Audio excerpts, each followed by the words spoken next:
ओल्या हळदीचं गुणकारी औषधी लोणचं.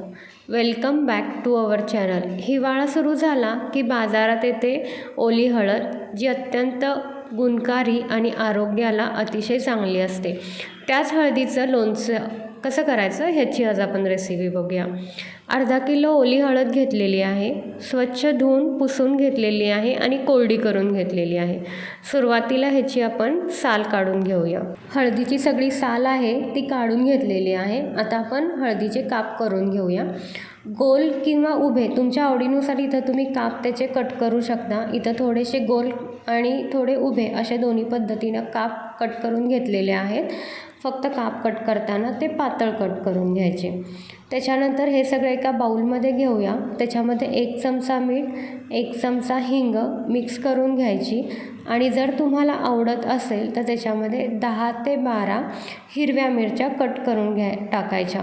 हिरव्या मिरची कट करताना सुद्धा ती हिरवी मिरची आहे ती स्वच्छ धुवून पुसून घ्यायची आणि मगच कट करायची. हे सगळं मिश्रण आहे ते रात्रभर आपल्याला तसंच ठेवायचं आहे, ज्याच्यामुळे हळदीला आणि मिरचीला हिंग आणि मीठ आहे ते छान लागेल आणि दुसऱ्या दिवशी आपल्याला ह्याचं लोणचं करायचं आहे. दुसऱ्या दिवशी लोणचं करायच्या सुरुवातीलाच 1 लिंबाचा रस आहे तो या सगळ्या मिश्रणामध्ये एकत्र करून घ्यायचं.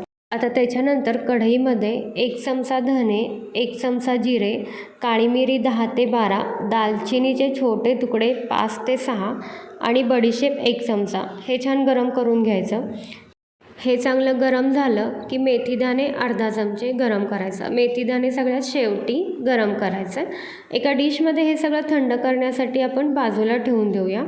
आता त्याच कढईमध्ये 25 ग्रॅम मोहरीची डाळ आहे ती हलकीशी अशी गरम करून घेऊया.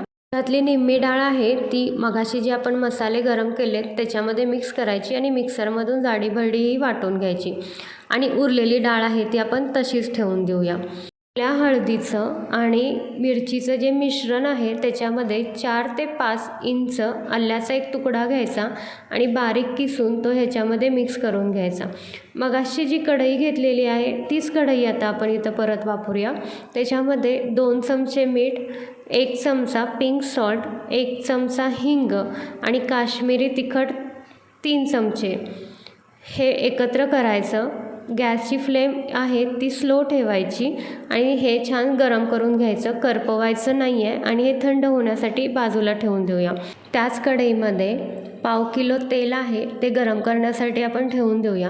तेल गरम होतं आहे तोपर्यंत ओली हळद आणि हिरवी मिरचीचं जे मिश्रण आहे त्याच्यामध्ये सगळे मसाले आहेत ते एकत्र करून घेऊया. म्हणजे जे आपण मिक्सरमधून जाडंभरडं वाटून घेतलेलं आहे ते अख्खे बाजूला ठेवलेले आहेत ते आणि तिखट, हळद, हिंग जे गरम करून घेतलेलं आहे ते सगळं मिक्स करून छान घ्यायचं. त्याच्यानंतर त्याच्यामध्ये आपण तेल आहे ते मिक्स करून घेऊया. तेल आहे ते उकळून कोमट करून घ्यायचं आणि मगच मिक्स करायचं. गरम असताना तेल मिक्स करायचं नाही आहे. त्यातलं सुद्धा निम्मं तेल मिक्स करायचं आणि निम्मं तेल आपण नंतर यूज करणार आहोत. तेल मिक्स करून झाल्यानंतर काचेच्या बरणीच्या तळाशी थोडंसं मीठ आणि थोडीशी हिंग आहे ती टाकून घेऊया आणि त्याच्यानंतरच त्याच्यामध्ये लोणचं भरायचं.